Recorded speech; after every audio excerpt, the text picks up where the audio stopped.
Bonjour Marie Ndiaye. Bonjour. Vous êtes l'une des grandes auteurs de la littérature francophone aujourd'hui, prix Goncourt en 2009, prix féminin en 2001, voici La Chef, le roman d'une cuisinière. C'est un livre événement salué déjà par toute la critique, publié chez Gallimard. Vous vivez aujourd'hui en Allemagne. Et à l'époque, on se souvient de votre départ de France après des propos litigieux de Nicolas Sarkozy, alors président. Vous aviez quitté la France pour chercher une autre énergie en Allemagne. Quel regard vous portez aujourd'hui sur la France ? C'est un regard forcément lointain, puisque ça fait 9 ans maintenant que je suis partie et j'ai l'intention maintenant de vivre entre les deux pays, de remettre un pied plus ferme en France. Et là, je pense que je serai en mesure d'avoir une idée plus précise de Oui, vous aviez de ce qui s'y dénoncé passe. à l'époque le discours sur l'immigration, en particulier de Nicolas Sarkozy. Mm. Et aujourd'hui ? On va voir. On va voir, les choses ont changé en Allemagne aussi, mais du fait de la situation internationale qui a changé. Donc les discours ne peuvent plus être sans doute exactement les mêmes non plus. La Chef, le roman d'une cuisinière. C'est un livre étonnant, c'est un roman. Alors, vous nous racontez le parcours d'une cuisinière, la chef justement, et on y parle évidemment de gastronomie, mais au fond, c'est une cuisine de l'âme qui est livrée à travers ce livre. Oui, on peut dire ça ainsi. Ce qui intéresse ma chef dans sa pratique de la cuisine, ce n'est pas tant de faire un métier qu'elle aime et qu'elle a choisi, ni de faire plaisir à ses clients. C'est avant tout pour elle une aventure de l'esprit, oui, de l'âme, presque une quête intérieure, comme on peut en avoir par toutes sortes de pratiques artistiques en particulier. On peut trouver une quête spirituelle dans la nourriture ?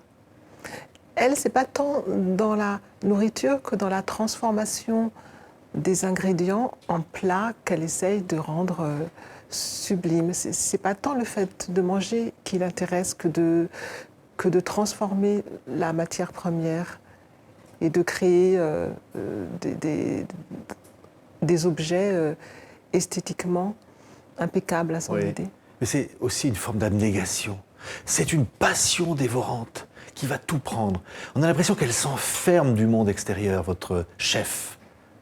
En effet, elle est à ce point occupée de son art qu'il n'y a plus de place ni dans son cœur ni dans son esprit pour autre chose, pour l'amour, l'amitié, les voyages, pour la vie en général, en effet. Oui. Elle se cloître elle-même. Il va y avoir un commis, cuisinier, qui va être, qui d'ailleurs est le narrateur, qui va devenir presque fou d'amour pour elle. Mais l'amour est impossible. L'amour est impossible pour cette femme qui a l'impression de ne pas en avoir le besoin. Mais vraiment, il n'y a plus de place en elle pour autre chose que sa pratique de la cuisine. Ce qui, par ailleurs, ne l'empêche pas sans doute d'être flattée et même séduite par l'amour inconditionnel qu'on lui porte. Mais elle se défend d'y répondre. Elle ne peut pas y répondre. Oui, il va y avoir une sorte d'enquête à travers ce livre, on ne révélera pas, ils ne verront pas la fin, mais une enquête intérieure, au fond une recherche de soi. C'est curieux ce livre, Marie Ndiaye, qui touche beaucoup. Au fond, on s'y retrouve tous à travers cette chef, cette cuisinière. Je ne sais pas, mais je l'espère. C'est-à-dire on s'y retrouve pour peu qu'on ait une pratique de quelque genre que ce soit, mais qui tende à nous déplacer légèrement hors de la vie ordinaire, qui tendent à nous faire rechercher et accéder à autre chose. Et c'est quoi autre chose, Marie Ndiaye ? Pour cette femme, pour mon personnage, c'est une forme de spiritualité finalement. Une spiritualité et aussi une quête d'elle-même et peut-être du retour de ce qu'elle a été de son enfance. Au fond, c'est ça. Elle veut en tout cas absolument être fidèle aux valeurs que lui ont transmises ses proches dans son enfance, mais pour le narrateur qui fait donc le portrait de cette femme, elle se trompe sans doute en pensant que c'est valeurs en question sont les seules envisageables, sont les seules bonnes. Il pense là que cette femme se trompe et qu'on peut être fidèle à des erreurs aussi, finalement. Oui, et alors une formidable réussite. Elle vient d'un milieu, d'une famille assez nombreuse, un milieu pauvre. Elle va réussir dans sa passion. Finalement, c'est ça la leçon du livre. Il faut vivre ses passions jusqu'au bout.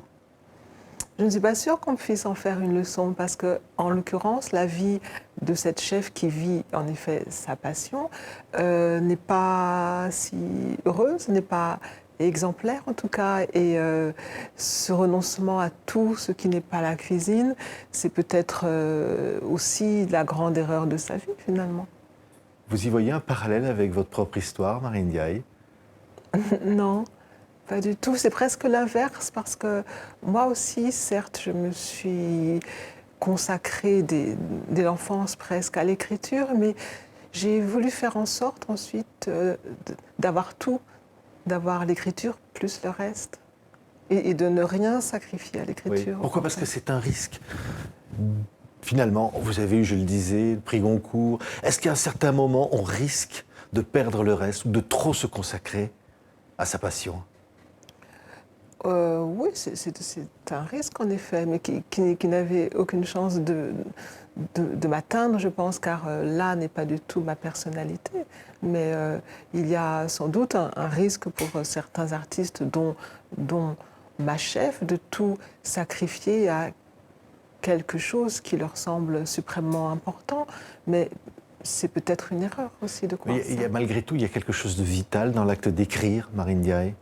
Vital, comme dans oui. celui de cuisiner, mais là, Oui. en l'occurrence, oui. Oui, bien sûr. Oui. Pourquoi c'est vital?